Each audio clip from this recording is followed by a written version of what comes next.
we are recording this meeting so that we can later go back to it. If you have not done it yet, there is Slack channel that we will be using for communication during the meeting. There is also chat on Zoom. If there is some urgent question that you want to ask right away that would prevent you from understanding the rest of the talk in your opinion, then please do type it in Zoom chat, and we'll have several people who will then stop me and just raise a question. If your question can wait for the end of the talk, then please type it in the Slack channel, and we'll later add responses so that we have record of everything that we talked about today. All the slides are linked to our agenda webpage. So if your video connection is slow, you could download them first and then go through them on your own. And I believe we are ready to start. So let me start by reminding you why we are here. So the main purpose of this workshop is to talk about cadence optimization for the legacy survey of space and time that will be delivered by Rubin Observatory in a few years. One thing to emphasize is that the 4 science themes, as you know, we have dark energy and dark matter, then we have solar system studies, Milky Way studies, and faint time domain astronomy. Those 4 science themes are what led us to a funded mission, and that's still the primary LSST goals. And we already have a simulated cadence for LSST that we call baseline cadence. If we had to start the survey tomorrow, we could do it. We know how to do it. We have tools to do it. That's what we call baseline cadence. And based on existing information about the system, of course, the system is not completed yet, but we have hardware measurements of various system components, like, for example, readout noise for sensors, so their quantum efficiency. We have transmissivities and reflectivities for all optical elements, and so on. Based on all that input and simulations where we don't have input and cadence simulations, we do believe that we will deliver a survey as described in our science requirements document with design requirements. So if we had to start tonight or tomorrow, we could do it. We would execute baseline cadence. However, based on a lot of analysis of our existing simulations, we believe that we could further optimize that baseline cadence. We believe we could squeeze out more science from LSST dataset by additional optimization. And that's what we are after. So the key point is that we are not starting from scratch, but rather we are optimizing the existing baseline cadence. We are trying now to modify various aspects of the cadence that we'll talk at this workshop in order to increase science that will come out of the survey. So again, we will protect all the 4 main science themes. For example, we will not improve performance for one of the 4 science themes by jeopardizing significantly the performance of other themes. One of our colleagues who's been with us for many years on the project warned us about cadence wars once we come to the end of optimization cycle.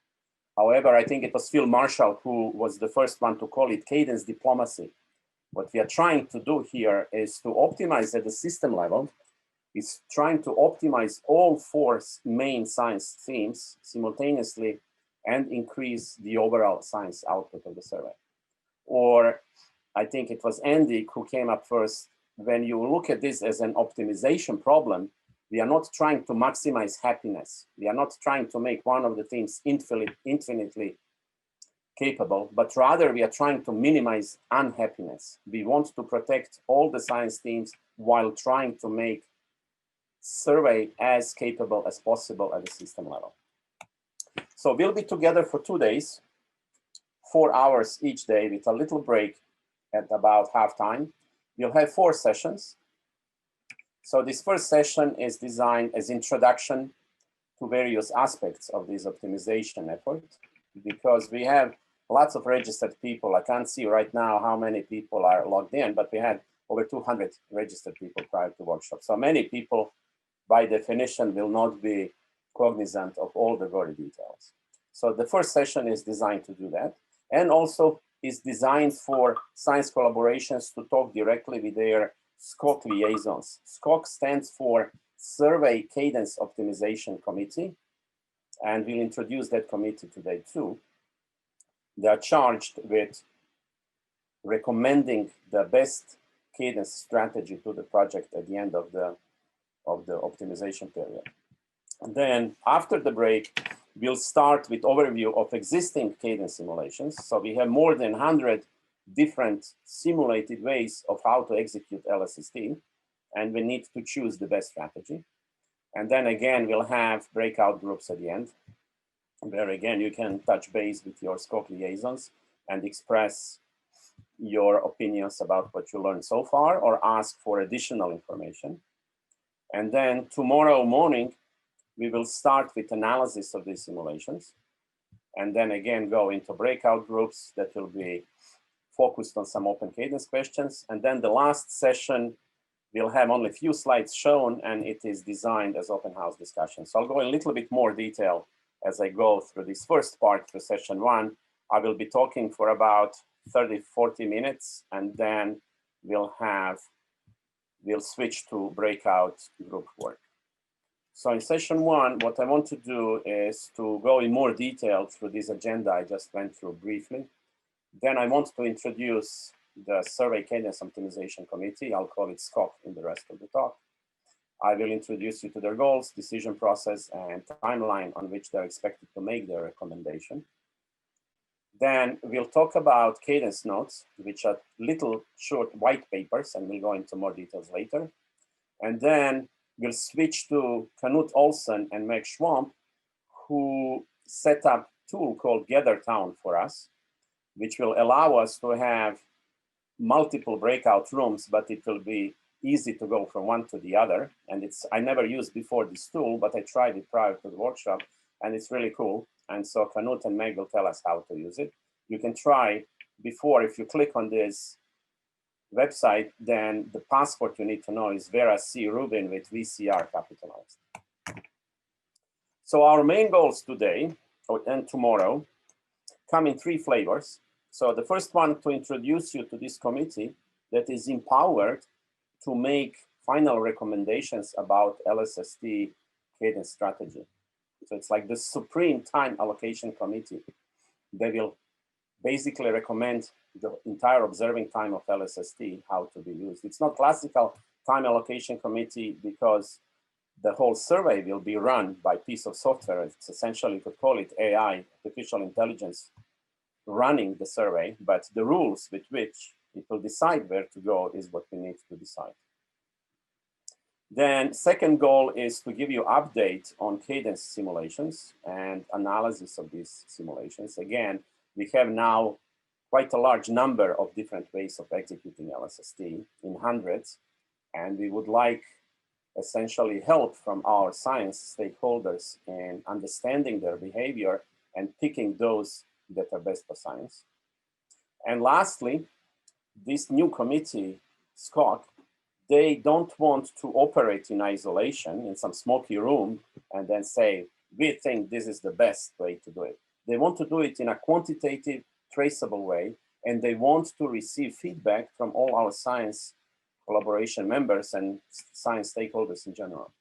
So to make this traceable, they are issuing call for so-called cadence notes and describing what exactly we mean by cadence notes is one of the goals of the workshop. So again, I will go now through these 4 sessions in a little bit more detail so that you know what is expecting you this morning and tomorrow. So in session 2, we will have mostly Peter Joachim, also Lynn Jones, members of our team that is producing these simulations, give you a brief introduction to simulations, what exactly simulations can and cannot simulate, and then talk a little bit more about baseline cadence, how its footprint is defined. There will be some links to pre-recorded material from our last project and community workshop in August, etc. Then we'll go through additional Cadence simulations that basically were motivated by white papers that our science stakeholders submitted. About 2 years ago, we issued call for white papers on cadence strategies, and we had tremendous success with that call. We received 46 white papers. And then our science advisory committee, the committee chaired by Michael Strauss, that is advising the project on science issues, did fantastic job of taking these 46 white papers and distilling them into actionable items for our simulations team, for Lynn and Peter. And so we'll show you what we did following the SAC summary. We then produced these 100+ simulations, and we'll show you what we have and how they behave. And then we again will go into breakout groups. Tomorrow morning, Peter will start by showing you which math science metrics we have. And here, math stands for Metrics Analysis Framework. It's a piece of code written in Python that you can use to efficiently analyze, to process existing cadence simulations. So you don't have to think about where they are, where those databases are, how do I read them. Basically, math will bring you to the point where then you can continue with exploration driven by science that you care about. But technicalities are already abstracted for you, and you can get to the point where you can just be astronomer, you don't have to be programmer. So we'll show you what we have so far implemented in math, science metrics that are mostly driven by previous interactions with science community and the science requirements document. And we'll also discuss few metrics that we think we should have, but they're not implemented yet. And we need expert input from people specializing in some aspects of LSST science. And then we expect you to go home. You are home probably right now, but we expect you to take these simulations and work with them over the next few months. The deadline for Cadence Notes will be March 15th. So you have about 3 months to play with these simulations and to see how good or bad they are for your science. And to make this as easy as possible, our colleagues at Noir Lab, at Data Lab team, stood up Jupyter Lab and installed our math software so that you don't even have to install anything on your own computer. You'll just log in to Data Lab site and everything will be set up for you, including example Python notebooks, Jupyter notebooks that you can run, modify, and then do your own analysis. So we'll talk about that tomorrow morning. And then we'll have breakout groups that will focus on 4 main flavors of open questions in cadence optimization. So footprint definitions, then how do we allocate observing time per band and what is optimal exposure time. We'll talk about temporal sampling strategies, including rolling cadence. If you care about temporal sampling of LSST, but you don't know what is rolling cadence, then certainly go to this group. And finally, we'll also talk about deep drilling field strategies. It was 2011 when we also had solicitation of white papers on deep drilling field strategies. We collected 8 white papers, and Lynn then distilled them into implementable strategies in the scheduler. This is what we have, and they are perhaps a bit stale after 9 years, so we want to revisit them and see if we can further improve them. That will be done tomorrow before the break. And then after the break, we'll have essentially open house discussion. We'll have just a few slides. We'll start with Lynn, who will show what we learned since we issued COSEP. Here, COSEP stands for Community Observing Strategy Evaluation Paper. That was this huge effort by science collaborations that was led by Phil Marshall, and it's available on GitHub and elsewhere. It's a report that talks about, that is based on our old baseline and talks about what could be improved in baseline cadence and poses a number of questions, I think 10 questions that were open at that time. Since then, given the work by the team, we learned that some of these questions we can answer. We now know the answers, and so Lynn will then talk about this relative to COSEP. And then now this is important. So if you went to kitchen to get coffee or if you fell asleep so far, so now it's time to spend 1 minute listening to me. If you have something you want to say at the workshop, if you have particularly good ideas, if you want to propose something to this forum of 100 people or more, you will have chance tomorrow after break. We are inviting you to present 1 slide, 2-minute presentations, so quick shotgun presentations. We can talk in detail later after the workshop, but if you want everyone to know about some idea that you have, tomorrow is the time to do it.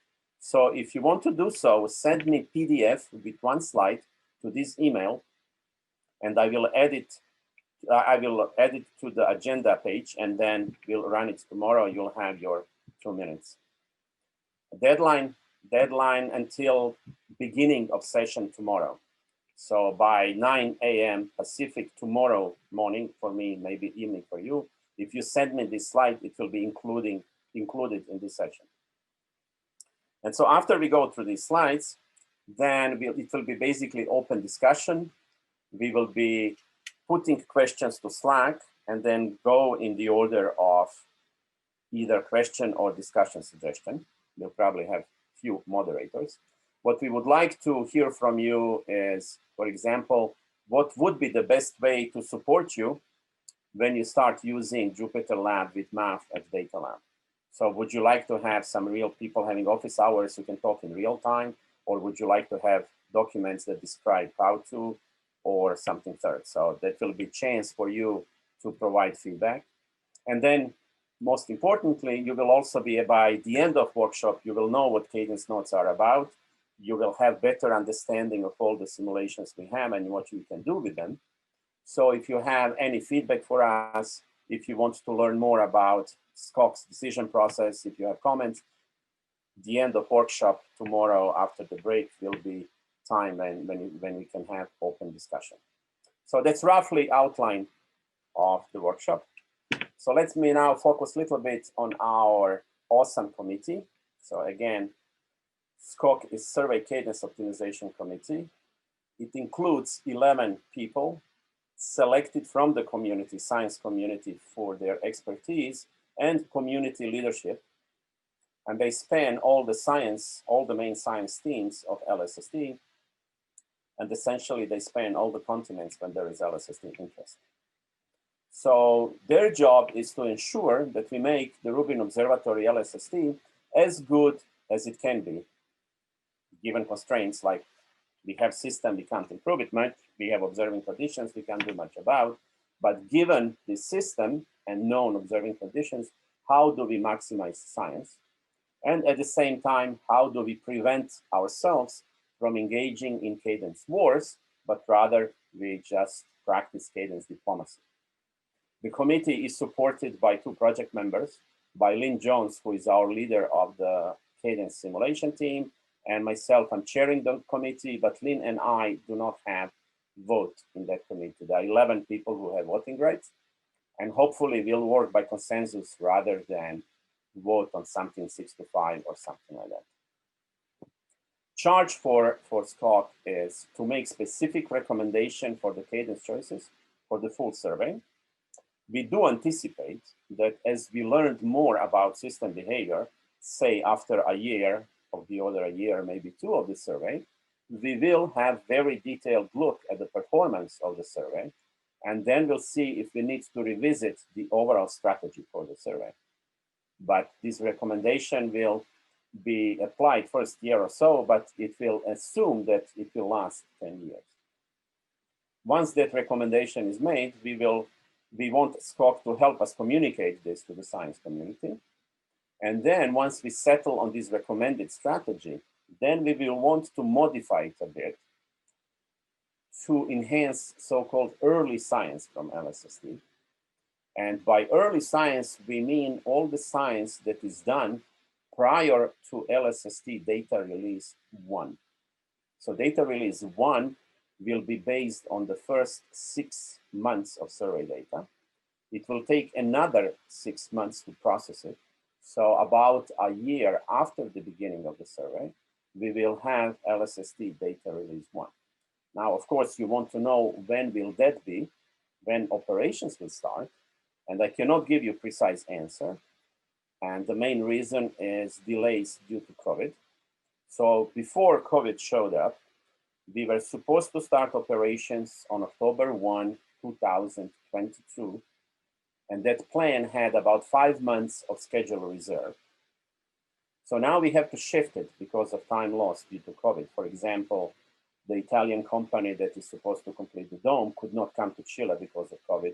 The Spanish company who is supposed to reassemble telescope mount assembly could not come from Spain to Chile because of COVID restrictions. So we incurred delays, both financial and in schedule. So regarding schedule, we don't know precisely yet by how much we will shift the schedule in new plan, because we want to be certain that we understand how we will continue, when exactly these Italian and Spanish companies and many other vendors can resume work.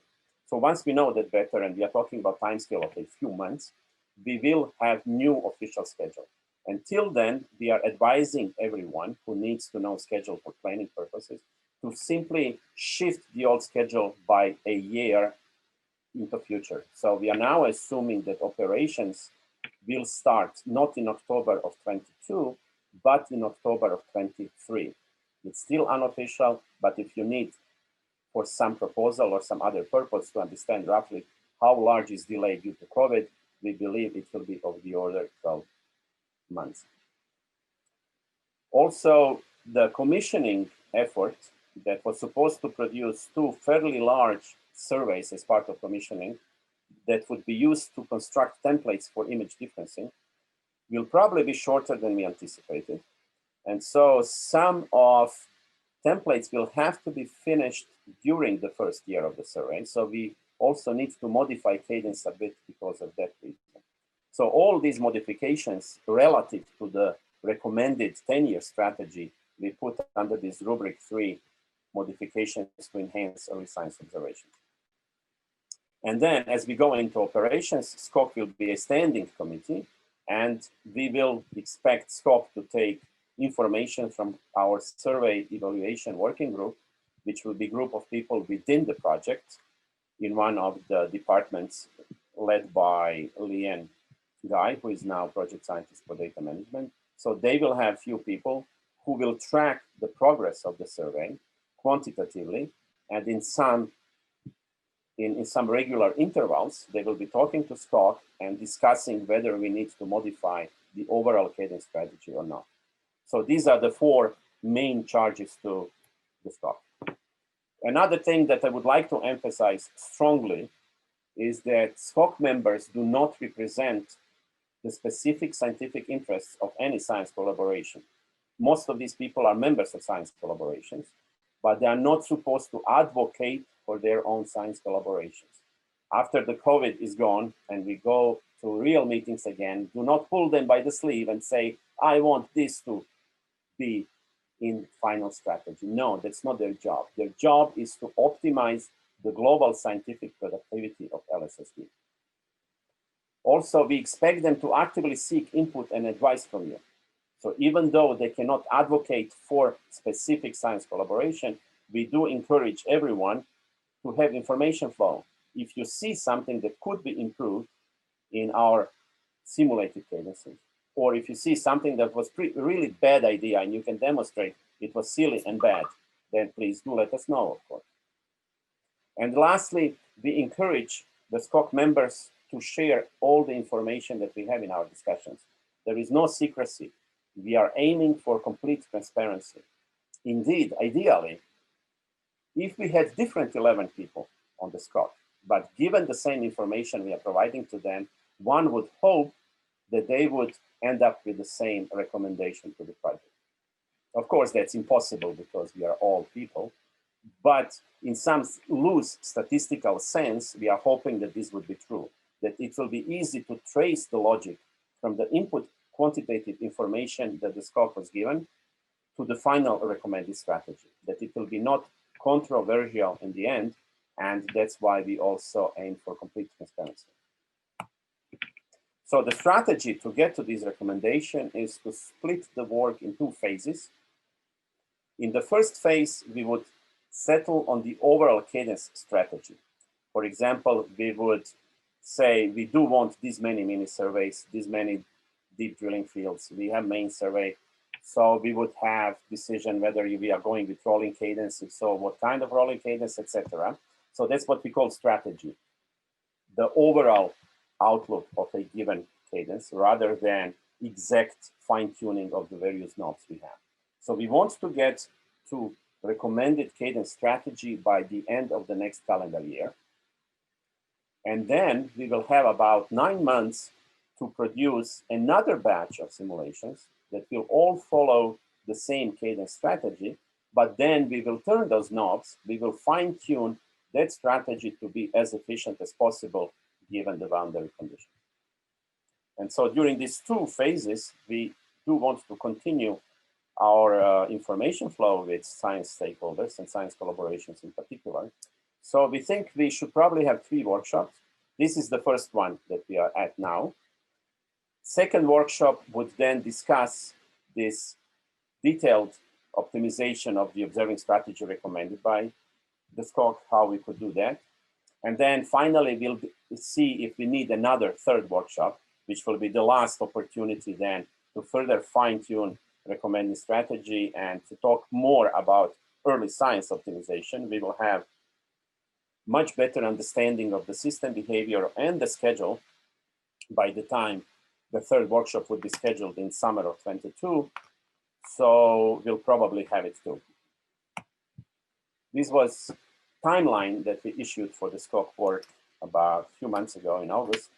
We did slip a little bit. If you look at the 3rd entry, March 1, the white paper deadline, we don't call them white papers anymore. We call them Cadence Notes now. And the new deadline is March 15th to give you a bit more time. But we do hope and plan to stick to this milestone written in blue, December 31, finalized SCOC recommendation for the overall cadence strategy. We'll try to keep that schedule. So now going to the concrete stuff for this workshop. So one of the main drivers for this workshop was to tell everyone about Cadence Notes. So you can think of them as mini white papers. The SCOC felt that white papers may imply too much work because traditionally, with all the previous solicitations, white papers were quite long and they represented quite a lot of work by the community. So we wanted to emphasize that here we are thinking about shorter, more specific quantitative feedback about particular simulations.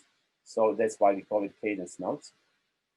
And basically what we want to hear from you is, given that set of new simulations, we want to know either if some of those simulations are very good for your science or if they are very bad for your science. And these are important inputs for maximizing unhappiness, minimizing unhappiness, maximizing perhaps happiness. So in these Cadence Notes, we would like you to answer 7 questions. Here is the link to Cadence Notes solicitation. There are many more words there. I just extracted questions out. So we would like at least each science collaboration to submit a Cadence Note, maybe more. Some people will feel like they would like to talk about some other aspects of simulations. So it's not that it's mandatory to go through the 7 questions, but the SCOC felt that it would be very helpful to have specific questions that then would guide your thoughts. So I'll go quickly through them. I'm not going to read every single word, just give you flavor, basically so that when you go through the rest of workshop, you can have at the back of your mind an idea of what you would be expected to write about in Cadence Notes. So the first question is, if there are any drivers that would argue for or against changing the area of the footprint. The science requirements document for LSSD has 18,000 square degrees as design value that was based on simulations older than 15 years by now. And given the new cadence simulations, we realized that we could increase the footprint to 20,000 square degrees while keeping most science metrics unchanged. And for the legacy value and other reasons, this may be a good idea. So we want to run this by our science stakeholders and get specific feedback on this very specific question. Then there is interesting possibility that the system may perform better than design. So based on everything we know about the system, some measurements of sensors, for example, but also some assumptions about how quickly we can run the survey.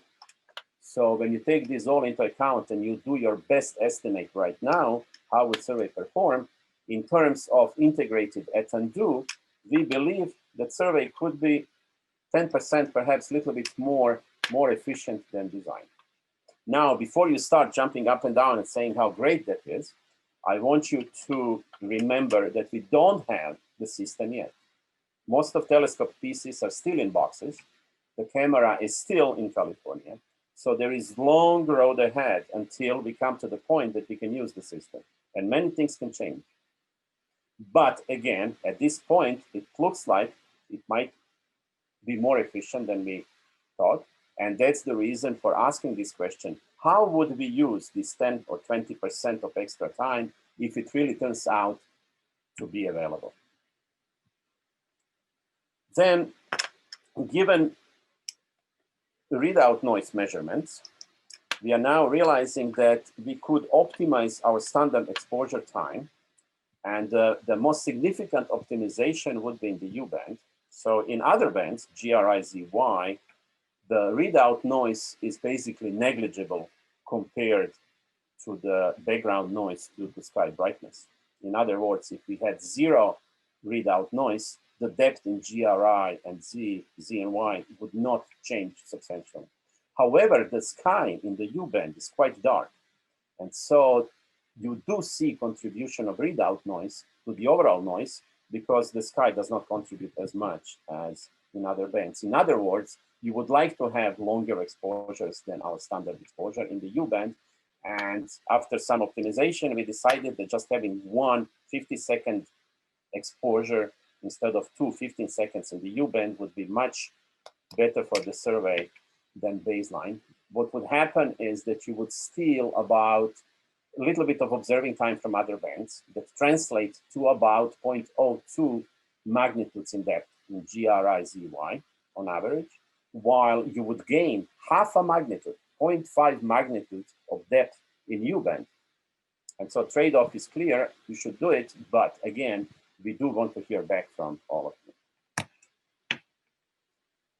Then we have allocation of observing time per band. In other words, how many visits out of 825 that the SRD specifies will be allocated to each band. And what we have in the SRD is called by the SRD a illustration. So this is not a requirement, it is not set in stone. And now is the time to see if we can re-optimize that allocation. We could go slightly towards blue side of the spectrum, more visits to U and G, or we could go towards red side of the spectrum, more visits to I, Z, and Y. So we have to consider that optimization. Then we have this long-standing question of how should we assign bands to pairs of visits. As you probably know, each night we aim to get 2 observations of a given position on the sky, 2 visits, that is driven by moving objects. And the question is, do you want to have those observations in the same filter or different filter? And depending on not only on the science you're talking about, but also on some programmatic arguments, there are lots of reasons to do it in the same filter and in a different filter, with slightly more evidence that different filters would be better. But again, we want to argue. Oh, what happened? Can you see my slides? Okay, good. Yeah, we see. I have another laptop running and my slides disappeared, so I thought I lost them. Good, thank you. So we need to make this decision. We will, again, also try to use commissioning periods to learn more about this issue, but we need to think forward. Then 6th question is about temporal sampling.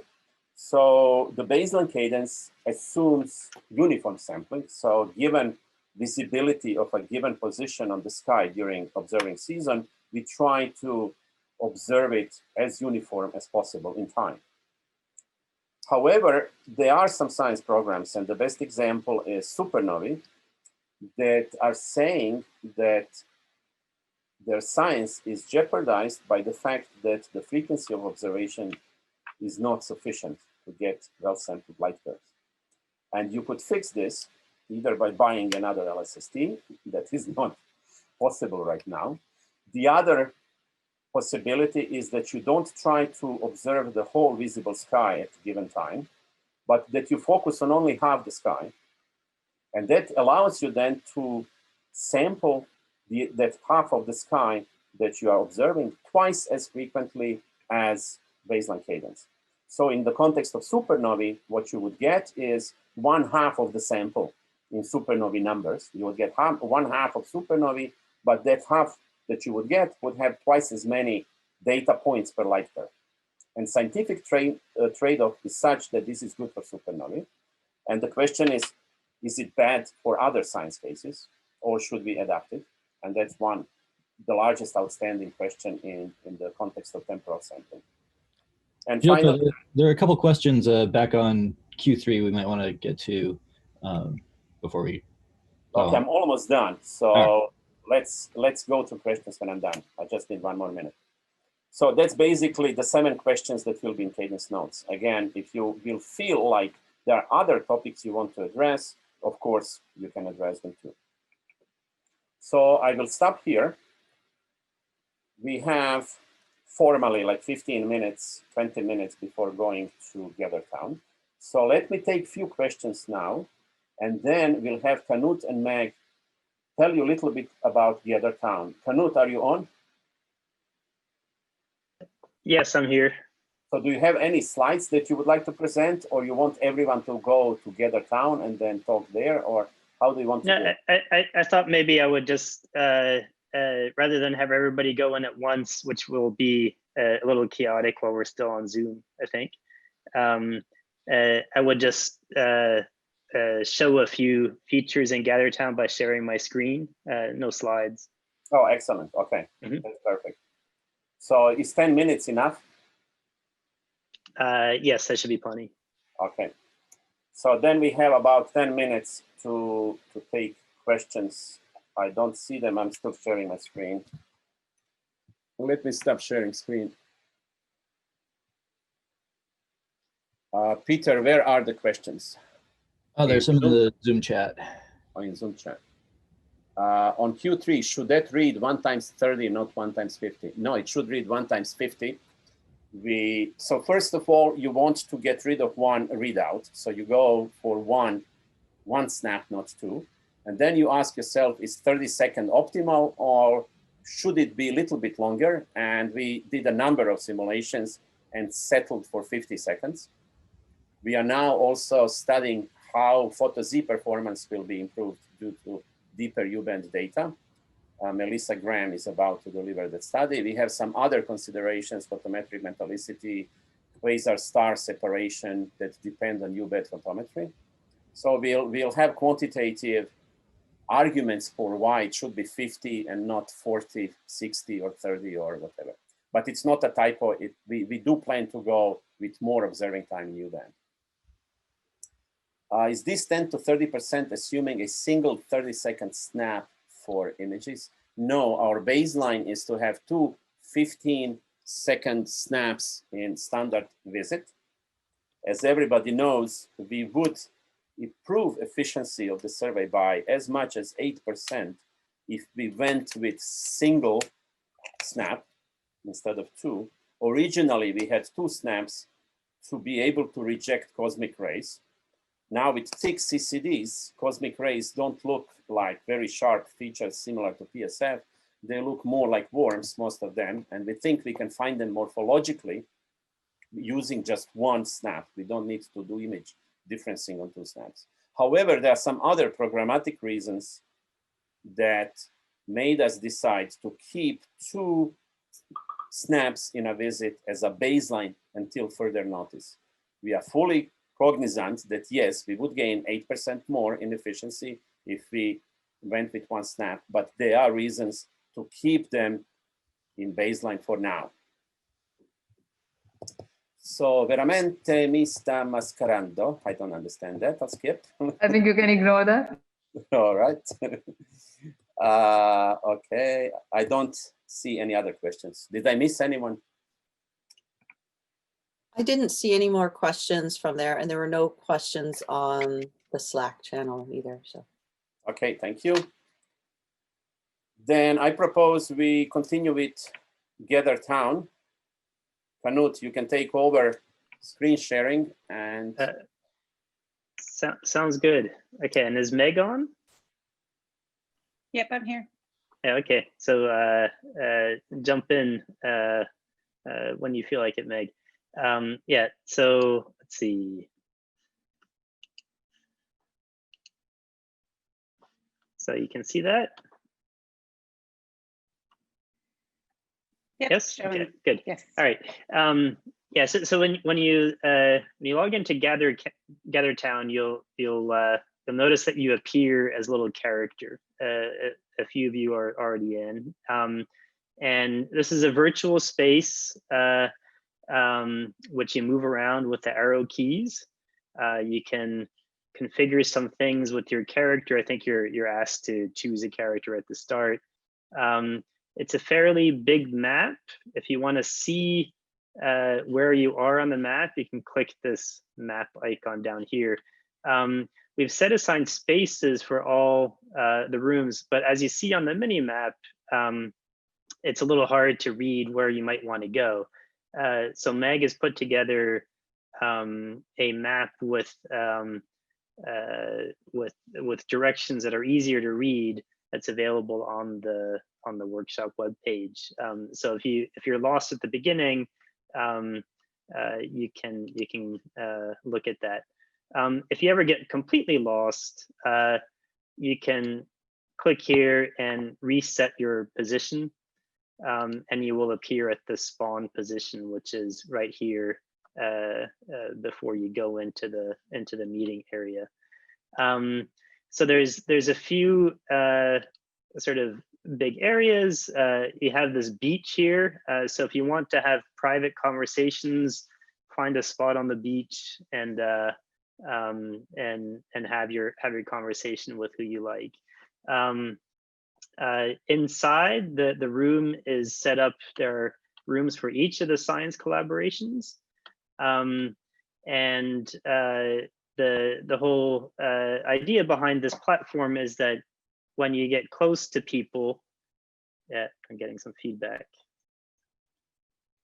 See, when you get close to people, I think someone needs to mute their mic.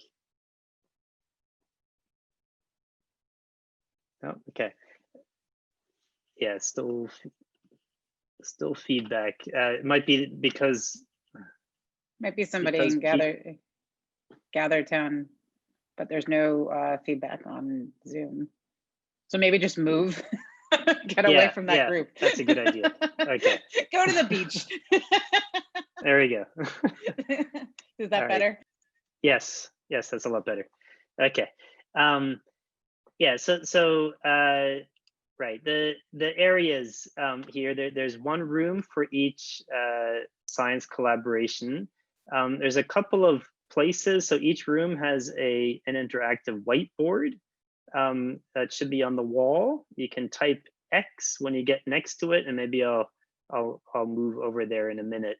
And you can write things, draw things on that whiteboard. The stars, Milky Way, and local volume. I had a notes file, so I've also put in a sort of a shared notes in the middle of their carpet there. If other science collaborations has notes that they want to link into GatherTown, just let me know. Give me the link, and I can put that in. There is also a plenary room. So if you go off the top of the screen, there's a room to the plenary session. And once you go in there, there's actually, you can type X and it will link you into the Zoom session here.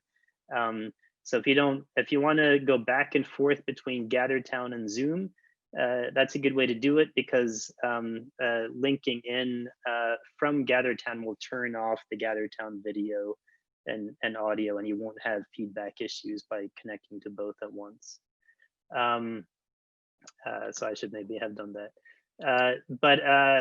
Yeah, a couple of more things, right? So the when you walk up next to somebody, you will see their video and audio appear. You can set your status here if you don't want your video to be shared to unavailable. There's 2 places in the main meeting room and 1 in the plenary room where if you step up to the podium, you can broadcast to everybody. So that means that your video and audio will be shared with everyone. There's also a chat feature. Let's see here. You can chat with people nearby or with everyone or specific people if you want to do that. So I think the thing to do is maybe just to enter in, go to your science collaboration area, and you will start the breakouts there.